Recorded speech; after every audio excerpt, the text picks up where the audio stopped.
బట్టతలతో బాధపడుతున్నారా? ఆధునితనమైన పద్ధతిలో hair transplantation చేయబడును. Face clinic, Hyderabad. నెల రోజులు గ్యాప్, అటు బొమ్మ ఇటు పడింది అనమాట. అంటే వైఎస్ఆర్ కాంగ్రెస్ పార్టీ అభ్యర్థిగా నెల్లూరు పార్లమెంట్ నుంచి వీపీఆర్ బరిలోకి దిగబోతున్నారు అనేది ఆల్రెడీ ప్రకటన చేసింది ఆ పార్టీ.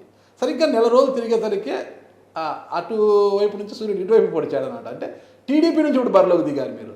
ఎలా ఉంటుంది అసలు? అంటే వైసీపీని వీడి టీడీపీలోకి వచ్చారు కదా, అంటే విజయావకాశాలు ఎలా ఉన్నాయి మీకు? అక్కడ ఉన్నప్పుడు మీకు మెండుగా కనిపించాయా, ఇక్కడికి వచ్చినాకనే మెండుగా కనిపిస్తుంది? అంటే మీరు ఎప్పుడైనా ఊహించారా సార్ అసలు వైసీపీని వీడుతాము తెలుగుదేశం పార్టీలో? నేను ఊహించుకోలే, నేను ఇట్ట జరగద్దని ఊహించుకోలే. బట్ నాకు అనిపించింది భగవంతుడు అటు ఎత్తి అటు పెట్టినట్టున్నాడు నన్ను. ఎందుకు అంత బలంగా చెప్తున్నారు? ఎందుకు చెప్తున్నా అంటే ఇటువంటిది జరగకూడదు జరిగిందంటే నాకు అట్ట అనిపించింది. ఇది భగవంతుడు నిర్ణయమే ఇది. అంటే అంత బాధ కలిగించా జరిగిన పరిణామాలు మీకు? బాధ అంటే మీ అందరికీ తెలుసు. నేను ఒకటి చెప్తున్నా మీకు ఈరోజు, ఎప్పుడు కూడా నేను వైఎస్ఆర్సీపీలో ఉన్నప్పుడు టీవీ ఛానల్స్ అన్నీ నేనేదో ఈ క్యాండిడేట్ మార్చమన్నానంటే, ముగ్గురు క్యాండిడేట్ని మార్చమన్నానంటే, నెల్లూరు క్యాండిడేట్ని, కావలి క్యాండిడేట్ని, ఉదయగిరి క్యాండిడేట్ని, అంతేనా? ఈ 3 మార్చమన్నా అని చెప్పి టీవీల్లో ఛానల్స్లో ఒకటే ఫ్లాష్ చేస్తూ వచ్చారు.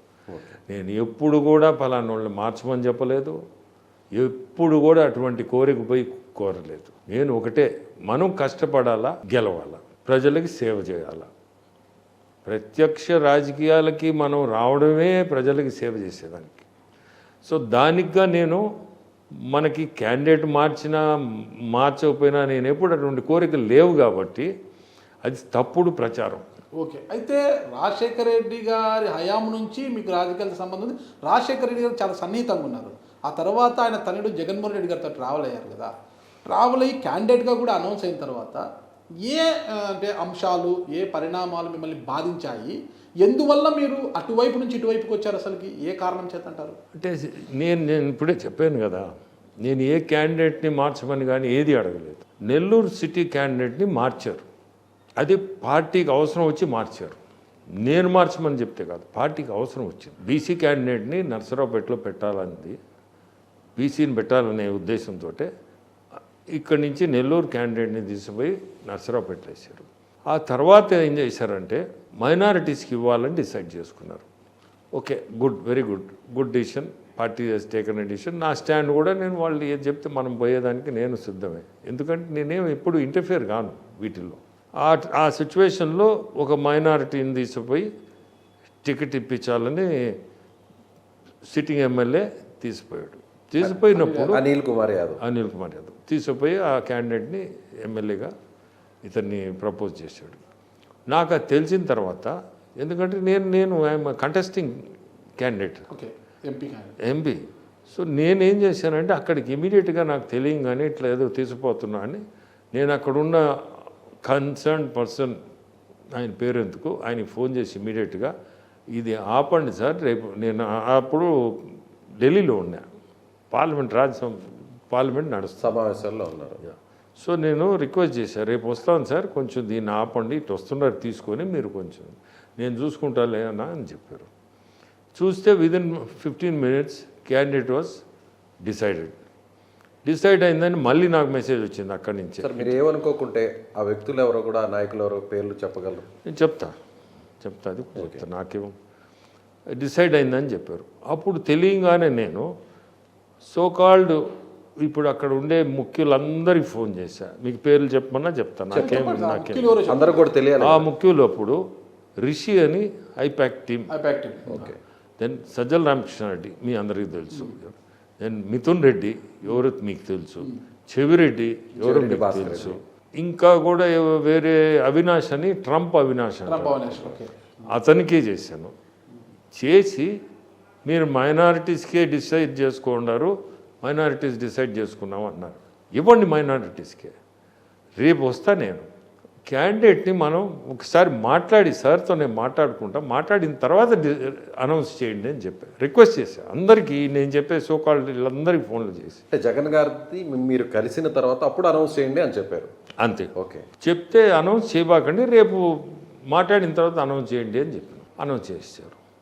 నాకు చాలా బాధేసింది. ఎందుకంటే నేను ఎప్పుడు పోయి ఏ కోరిక కోరినోడిని కాదు, నాకు ఇది చేయండి అది చేయండి అని ఎప్పుడు. నేను కంటెస్ట్ చేసేదానికే యాక్చువల్గా నాకేం పెద్ద ఇంట్రెస్ట్ లేదు అప్పుడు. లేకపోయినా ఆయన మీద ఉండే గౌరవంతో ఆయన నువ్వు కంటెస్ట్ చేయాలన్నా అంటే సరే యాక్సెప్ట్ చేసి వచ్చినోడిని, అంటే సర్వేలన్నీ మీకు అనుకూలంగా వచ్చాయి కాబట్టి యాక్సెప్ట్ చేసి వచ్చాను. అటువంటప్పుడు కనీసం నేను అడిగింది ఏముంది, నేను నాట్ అగేన్స్ట్ ద మైనారిటీ.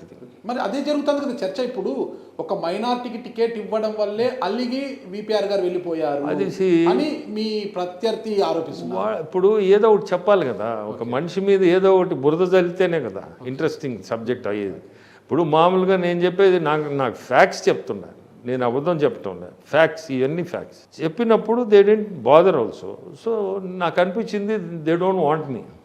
ఈ సో కాల్డ్ నేను చెప్పిన పేర్లు అందరూ they are the main people of the party.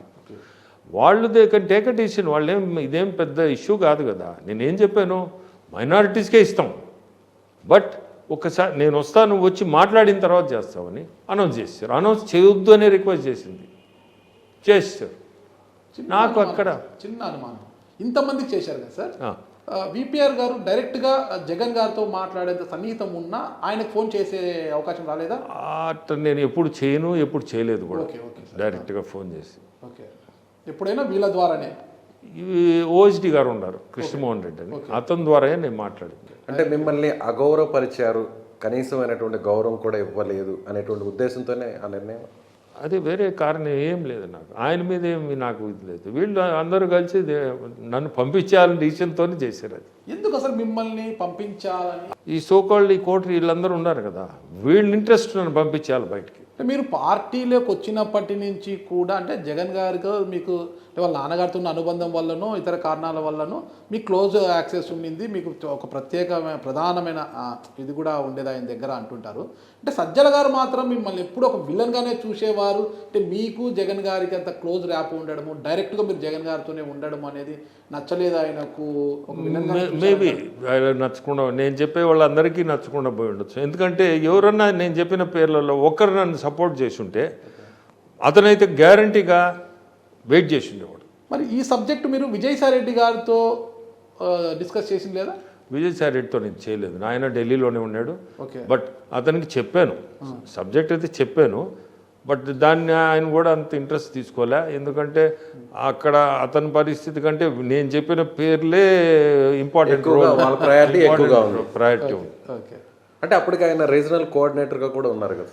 Regional కోఆర్డినేటర్గా అప్పటికి లేడు. ఓకే, తర్వాత మీరు బయటకు వచ్చిన తర్వాత ఆయన అయ్యారు. అప్పుడు ఆయనే ఉన్నాడు అప్పుడు ఉన్నాడు రీజనల్ కోఆర్డినేటర్ అతనే, బట్ ఢిల్లీలో ఉన్నాడు అతను. నేను చెప్పిన పేర్లు అందరూ విజయవాడలో ఉన్నారు. సో నేను వాళ్ళకి ఇది చేసిన ఫోన్. అంటే వాళ్ళు కన్వే చేయలేదు, అధినాయకుడికి కన్వే చేయలేదు, చెప్పిన అంశం కన్వే చేయకపోవడంతో అది జరిగిపోయింది. మీకు ఆత్మాభిమానం దెబ్బతిన్నదట, మీ ఆత్మాభిమానం దెబ్బతింది అంతే కదా. ఎందుకంటే ఇంత పార్టీలో నేను చాలా కష్టపడి ఉండా, వీళ్ళందరూ వెన్నుపోటు పొడిచానంటే ఏదో మాట్లాడుతూ ఉండరు. నాకు తెలుసు నేనేం చేశాను, భగవంతుడికి తెలుసు నేనేం చేశాను. ఈ వెన్నుపోటు పదానికే మీనింగ్ లేదు, కానీ మాట్లాడి ఎవరిని ఆపలేరు కదా.